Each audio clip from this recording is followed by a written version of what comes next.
Poder contarles esto, pero también hablemos de lo que va a pasar este domingo en El Salvador. Nayib Bukele va por la reelección a la presidencia de la República en ese país. Quizá uno de los presidentes, un fenómeno a toda escala, más allá de la preferencia política que pueda tener cualquier persona. Lo que ha hecho Nayib Bukele con su popularidad es increíble, dispararla por encima del 80%, 90%, con esos mismos números. Bukele lidera los sondeos de intención de voto para las elecciones de este domingo y podría llevarse, si no, se la va a llevar en primera vuelta a Caria. Y sí, justamente estamos observando en imágenes parte de despliegue de lo que ha sido esta campaña, el cariño mediático, popular que se da, en el marco también de varias denuncias en contra de los derechos humanos, justamente que se habrían aplicado durante su gestión, en la fuerza y rigurosidad quizás en las que se han aplicado los protocolos para enfrentar la criminalidad en El Salvador. Y no debemos olvidar un detalle interesante también, Santiago, que el Miss Universo se llevó a cabo justamente en Salvador el año pasado. Y esto fue un escenario para también trasladar aún más la presencia e imagen de Bukele en las fronteras del mundo. Y justamente tuvo un espacio que es realmente irregular, podría decirlo yo. A mí me llamó mucho la atención de que Bukele aparezca en medio del certamen de belleza a decir, bueno, si no hubiera dado la mano dura y la gestión que hoy tenemos en el país, pues lamentablemente hoy no se hubiera desarrollado este certamen de belleza. Era inimaginable, ¿no? El ámbito político en un certamen de belleza nunca antes visto se dio justamente en este país que el domingo va a elecciones. No es un detalle menor porque finalmente sigue siendo una imagen para el mundo, ¿no? Sí, y la verdad es que la política también en nuestras latitudes ha mencionado en más de una oportunidad el nombre de Nayib Bukele. Y vamos a hablar de ese impacto que puede tener lo que sería la consolidación de este líder político salvadoreño con un segundo mandato. Conversaremos con Francisco Belaunde, profesor de Derecho Internacional, magíster en Relaciones Internacionales, experto en este tipo de temas, con quien vamos a hablar de Nayib Bukele. Buenas noches, Francisco, muchas gracias por su tiempo y bienvenido a Buenas Nuevas. Buenas noches. Gracias por la invitación. Bueno, ¿qué podemos esperar de esta elección donde las encuestas hablan ya de una victoria rotunda con cifras, leía, algunos 70%, otros 80%, competidores que no llegan ni al 5%? La diferencia parece abrumadora. Ganada la elección, ¿así de seguro es lo que ocurrirá el domingo, señor Belaunde?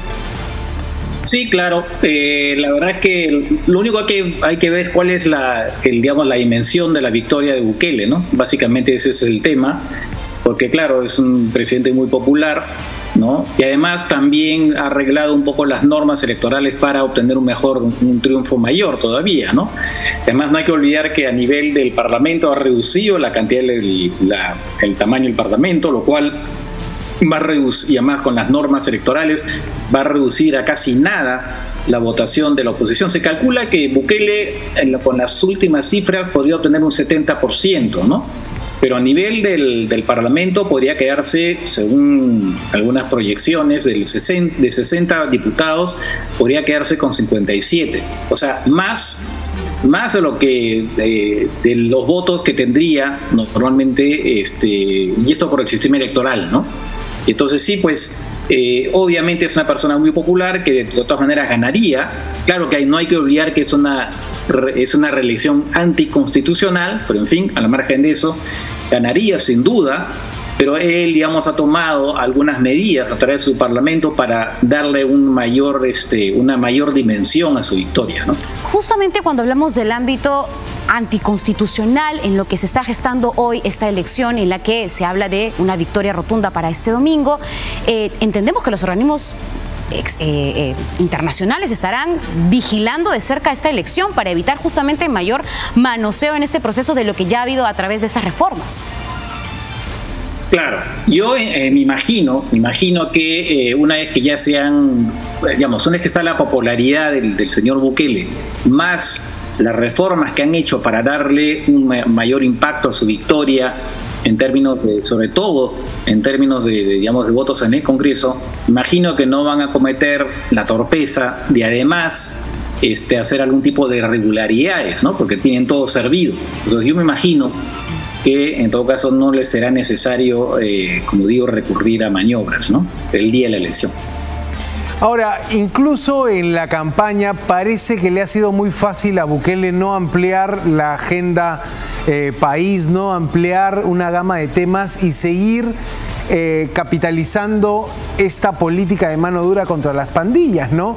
Ese podría seguir siendo el eje central de un eventual segundo mandato, porque claro, Nayib Bukele siempre incluso habla de, o por lo menos en estos últimos mensajes que he podido revisar, de no perder lo ya logrado, ¿no? Si no me dan el voto, puede echarse a perder el control de las pandillas, esta política que vino con el estado de excepción. ¿Ese también será su eje central, cree? Bueno, ahora, lo que pasa es que eso le ha servido ahora para la campaña, pero otro gobierno va a tener que insistir mucho sobre la parte económica, ¿no? Y ahí tiene mucho trabajo por hacer el señor Bukele, porque no es que la situación económica en El Salvador no es tan buena, ¿no? Tiene deudas. Es verdad que tiene ahora el apoyo de China en varias inversiones chinas en estos momentos, están haciendo varias construcciones, pero hay un tema ahí económico que tienen que resolver. Entonces, ha ganado bastante popularidad con el tema de la inseguridad, pero también tiene que resolver el tema económico. Si uno se puede comparar, son casos distintos, pero si uno se pone a comparar lo que fue, por ejemplo, el gobierno de Fujimori, que también entró con una política de mano dura y se digamos, haber derrotado al fujimorismo, pero también había la parte económica, ¿no? Y estas dos partes más, bueno, toda la política social que hizo, le dio una popularidad pues que todavía dura, en el fondo que todavía dura, y que se transmite, por supuesto, a su hija Keiko, ¿no? Y entonces, claro, eso es algo que también el señor Bukele no puede quedar solamente en la parte de la seguridad, porque al final la gente va reclamando otras cosas, ¿no? Ahora, es importante también la figura en la que significa la oposición en el Parlamento. Cuando hablamos de democracia tiene que haber debate, discusión para abordar ciertas políticas. Con esta figura de tener un Parlamento en la que va a estar prácticamente pues en apoyo a Bukele, ¿cree usted que podrían haber riesgos para la democracia, para el respeto justamente de la gestión, en este caso cuando él gane, porque evidentemente, dadas las encuestas, se dé este domingo? ¿Se corre ese riesgo? Yo creo que sí, porque yo creo que ya el señor Bukele, más allá de lo que se le puede reconocer en materia de seguridad, también ha demostrado un talante bastante autoritario, ¿no? Eso de estas reformas que a lo que me refería del Parlamento, y además reducir el tamaño de los municipios, la cantidad de municipios, ¿no? Es una centralización del poder. Veo que además se hace rodear por su familia, ¿no? Sus hermanos, en fin. Hay claramente un talante autoritario y, por supuesto, todos los excesos, ¿no? Que se han dado en esta campaña contra el crimen organizado, ¿no? Entonces, al lado de esa parte, como se dice que obviamente la gente le reconoce, la gente está mucho más tranquila ahora por las calles, es normal, pero por otro lado es evidente que este señor tiene un talante autoritario y es de temer efectivamente que se produzcan persecuciones. Hay gente de la oposición que está pensando incluso irse del país porque dicen ya estamos siendo acosados en estos momentos, ¿cómo va a ser una vez que haya pues después de las elecciones? Entonces es de temer efectivamente que la democracia retroceda en El Salvador, ¿no?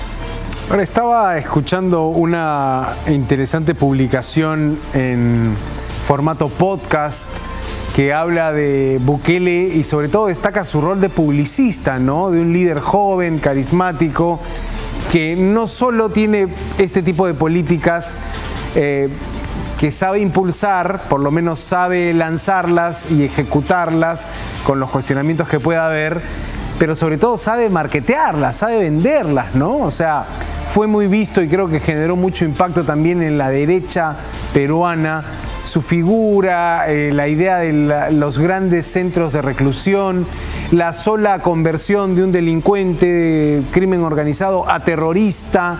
O sea, la influencia de Bukele creo que en estos pocos años de presidencia ya ha sido contundente, por lo menos en la derecha peruana. ¿No ve eso así también? ¿Hay algo que los políticos peruanos están como que queriendo tomar de Bukele a la fuerza, quizá también, o simplemente en busca de popularidad? Bueno, yo creo que eso es un fenómeno no solamente en el Perú, ¿no? Obviamente Bukele, el modelo Bukele es muy popular, hay gente que lo quiere aplicar, ¿no? Y además porque además en un contexto donde la gran parte, la mayoría de nuestros países se enfrenta a temas de inseguridad muy graves, ¿no? De avance del crimen organizado. Entonces, claro, Bukele aparece como un modelo a seguir. Entonces, no solamente en el Perú, sino en varios lugares se habla pues del famoso cuando aparece un Bukele peruano, cuando aparece en Ecuador, un momento dado se habló de un Bukele ecuatoriano, pero al final no le fue bien en las elecciones. En fin, es un personaje que sí que está inspirando a muchas personas en varios países y no solamente en el Perú. Y en la región, justamente cuando se habla de la figura de Bukele para enfrentar la criminalidad. Es interesante ahora cómo, digamos, siempre el análisis de los segundos gobiernos presidenciales siempre es justamente los peores, ¿no? Siempre se habla de ello, de un mal manejo, de la gestión, y en todo caso, lo que podría suceder frente a ese escenario con un Congreso, con una oposición muy reducida, pues el riesgo es mayor. Definitivamente. Más de corrupción, ¿no? Porque, por ejemplo, la famosa cárcel que se ha construido no se ha dicho cuánto ha costado. ¿Y por qué se oculta esa información? Claro, transparencia. Llama a sospecha, ¿no? Muy bien. Muy bien, le agradecemos mucho en todo caso por su tiempo. Tenemos justamente una circunstancia más en Argentina, perdóname Santiago, que queríamos conversar con usted. Sí, un comentario, señor Belaúnde, sobre lo aprobado hoy. Pareciera que fue un momento importante para lo que busca Milei, ¿no? Con este paquete normativo que terminó siendo aprobado hoy en el Parlamento argentino, después de algunos encontronazos entre la oposición, el oficialismo. Finalmente se aprobó. Milei hoy respira tranquilo para ejecutar un plan de gobierno anunciado. Más o menos, porque todavía falta, lo que se ha aprobado es en términos generales la ley, pero ahora viene el debate por los artículos, y ahí el tema, otra vez va a haber un problema, es decir, va a haber otra vez debates, quiero decir, y Milei tampoco ha ayudado mucho, a su gente, mucha gente ha estado dialogando, pero él de pronto tuiteó algo que incomodó a la gente que estaba buscando llegar a un acuerdo. Entonces parece que el propio Milei es enemigo suyo a la hora de conseguir consensos, ¿no? Y eso es una cosa que se está criticando. Entonces, es verdad, hay un triunfo precario, ¿no? Además es la Cámara de Diputados recién, y además solamente es una aprobación general, pero ahora viene el debate, es una cosa extraña en Argentina que no conocemos acá, que ahora tiene que debatir artículo por artículo de esa ley. La reglamentación, se podría decir, digamos, con los detalles, puntos y comas. Es el contenido propio de la ley. Es una cosa un poco rara, pero en fin, son cosas que suceden en Argentina. Pero como digo, hay mucho camino por recorrer, y sobre todo es complicado porque el propio Milei pone trabas de pronto al lanzar un tuit a personas que están negociando. Entonces, bueno, pues, tampoco facilitan las cosas. Muy bien, le agradecemos mucho, señor Francisco Belaúnde, por estar con nosotros aquí en Buenas Nuevas, Malas Nuevas, con toda esta información y el análisis de lo que será, por supuesto, también las elecciones en El Salvador. Cuídese mucho. Gracias. Gracias. Gracias. Ahí está, pues. Bueno, agitado panorama internacional. Bueno, recuerden que tenemos un programa especial el día domingo, transmisiones especiales en Latina Noticias Digital. Saben que pueden encontrarnos en las redes sociales de Latina, estamos en Facebook, en YouTube, en todas las demás redes también. Pero desde las 9 de la mañana tenemos cobertura. Exacto, con el pormenor de esta elección que por supuesto va a ser tendencia en Latinoamérica y en el mundo, con una figura tan importante, porque Bukele es, digamos, el presidente más querido según una encuesta que precisa justamente el nivel de valoración. Y bueno, no olvidemos que la presidenta Dina Boluarte se encuentra con el 9% de popularidad, mientras Bukele es el más popular en Latinoamérica. Es verdad, por lo menos Bukele puesto 1 Dina Boluarte en la región, la presidenta con menos popularidad. Y bueno, no me parece coincidencia que aquí también los políticos de derecha estén mirando ese ejemplo, estén mirando esa figura. Nada más vean un poco qué se declara en torno a la seguridad ciudadana. Hay como una suerte de buquelismo entre los políticos. Tenemos una información de último minuto.